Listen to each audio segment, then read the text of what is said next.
নমস্কার বন্ধুরা, আমি আজকে আবার একটা নতুন রেসিপি নিয়ে চলে এসেছি। কাঁকড়া। তো কাঁকড়াগুলো বড় ছিল, তো আমি একটু কেটে নিলাম।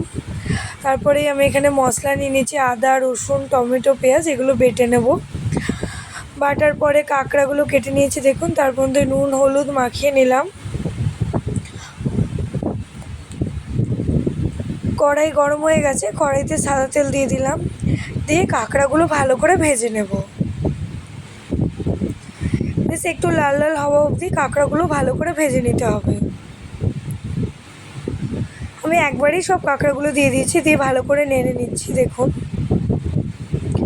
কাঁকড়াগুলো আমার খুব সুন্দর ভাজা হয়ে গেছে, এবার তুলে নেব। এবার কড়াইতে আরেকটু তেল দিয়ে তেলে পেঁয়াজ দিয়ে দিলাম।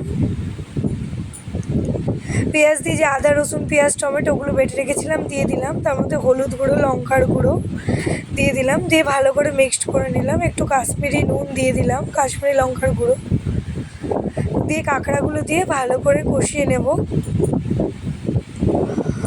কষানো হয়ে যাওয়ার পরে একটু জল দিয়ে দিলাম, যাতে কাঁকড়াগুলো একটু হালকা সিদ্ধ হয়ে যায়। তো দেখুন কাঁকড়াটা নামানোর আগে একটু গরম মশলা দিয়ে দিলাম। ফাইনালি দেখতে এরকম হয়েছে।